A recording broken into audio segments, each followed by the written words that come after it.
राधे राधे। आज मैं आपको कार्तिक के महीने की करवा चौथ की कहानी सुनाती हूँ। एक साहूकार के 7 बेटे और एक बेटी थी। सातों भाई अपनी बहन के साथ मिलकर खाना खाते थे। कार्तिक लगते ही करवा चौथ आई। भाई अपनी बहन से बोले, आओ बहन खाना खा लो। बहन बोली, आज तो मेरा करवा चौथ का व्रत है, चांद देखकर खाना खाऊंगी। भाइयों ने सोचा आज तो हमारी बहन भूखी रह जाएगी, इसलिए एक भाई दिया लेके आया, दूसरा भाई माचिस लाया, तीसरा भाई चलनी लाया, चौथा भाई पानी का लोटा लाया, पांचवा भाई चोपड़ा लेके आया, छठा भाई प्रसाद लाया, सातवां भाई बोला, आओ बहन चांद निकल आया, अरग दे लो खाना खाएंगे।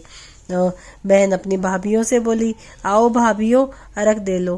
तो भाभियां बोली, ननद जी अभी तो आपका ही चांद उगा है, हमारा चांद तो रात में उगेगा। तो बहन अरग देकर भाइयों के साथ जीमने बैठ गई।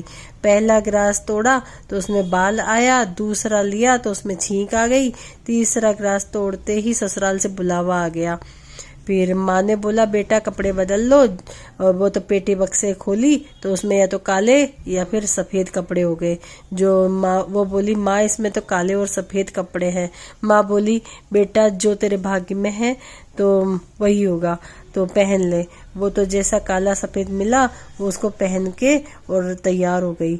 और माँ ने फिर एक सोने का रुपया दे दिया और कहा, तुझे जो पूरा आशीर्वाद दे तो इसके पल्ले के बांध के और गांठ मार लेना। बोले ठीक है। सोने का रुपया लेके आगे गई तो वो सबके पैर लगती हुई गई। सब बोले, सील सपूती हो, सील सपूती हो, लेकिन बूढ़ सुहागन का आशीर्वाद किसी ने भी नहीं दिया। ऐसे करते वो ससुराल पहुंच गई। वहां पे एक छोटी सी ननद खेल रही थी।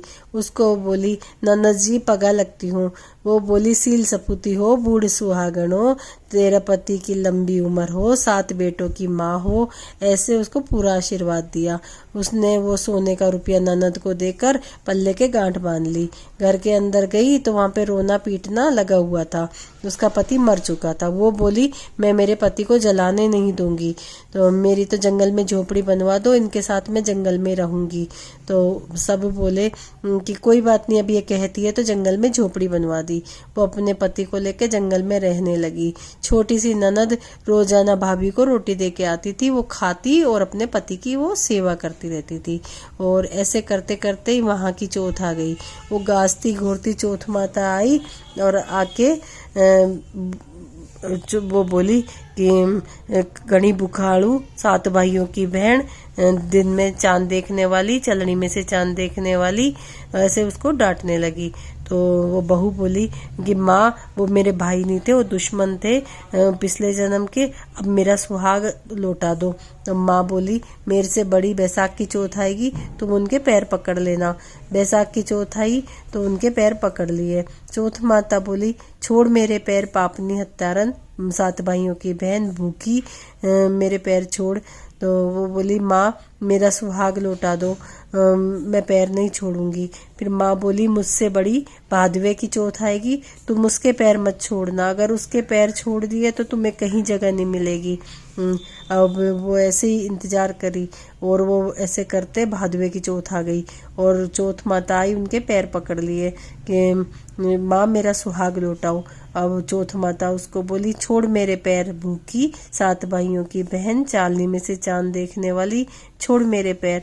माँ वो बोली, माँ मैं पैर नहीं छोड़ूंगी, मुझे तो आशीर्वाद दे के जाओ, मेरा सुहाग लौटा के जाओ।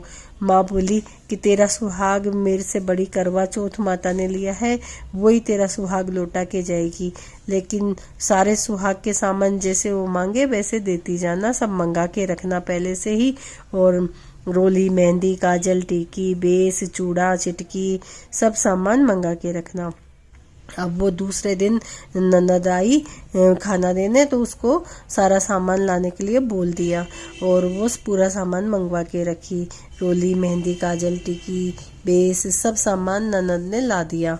अब अगली करवा चौथ आई और उनके पैर वो छोड़िए नहीं, पकड़ के बैठ गई, माँ मेरा सुहाग लौटाओ। तो वो बोली छोड़ मेरे पैर पापन हत्यान भूखी दिन में चांद देखने वाली 7 भाइयों की बहन छोड़ मेरे पैर। वो बोली माँ मैं पैर नहीं छोड़ूंगी। तो फिर वो बोले लाओ सुहाग का सामान देना पड़ेगा तुझको। वो बोली लाओ रोली लाओ मेहंदी लाओ काजल दे टीकी दे रोली मेहंदी गेहूं के आखे ला प्रसाद लेके आ और जैसे बेस ला चूड़ा ला चिटकी ला। माँ जैसे बोले वैसे ही वो सामान पकड़ाती गई। बोले तेरे को इस जंगल में इतना ज्ञान किसने दिया। वो बोली माँ मुझे कौन ज्ञान देगा, मुझे ज्ञान भी आप ही देने वाली हो। और वो सारा सुहाग का दिया और माँ ने सब रोली मेहंदी काजल टिकी घोल के और उसके पति के छींटा दे दिया। छींटा देते ही पति बैठ गया और माँ जाती हुई झोपड़ी के लाद के दे गई। वहाँ पे खूब महल मंदिर हो गए। दोनों भाई भाभी वहाँ पे चौपड़ से खेलने लगे। ननद सुबह उठी और भाभी के लिए वहाँ पे भोजन लेके आई और तो देखे तो झोपड़ी नहीं है, वहाँ पे तो शानदार महल बन गया और वो तो पहचानने में भी नहीं आ रहा था। ऊपर से भाभी बोली आओ ननद भाई आ जाओ, यही अपनी झोपड़ी है और इसको चौथ माता ने महल बना दिया। और वो तो देखे भाई भाभी दोनों चौपड़ खेल रहे हैं और वो ऊपर वो तो बहुत खुश हो गई। तो भाभी बोली कि ननद जी घर पे जाओ और माँ को बोलो ये जो अपनी चौथ माता की पुरानी पातड़ी है उसको तो जलवा लो, नई बनवा लो और हमें गीत गाते हुए गाते बजाते गाजे बाजे से घर लेकर चलो। और वो तो ननद दौड़ी दौड़ी घर पे आई। माँ भाई तो जिंदा हो गया। और भाभी बोलती है उनको गीत गाते हुए लेने चलो।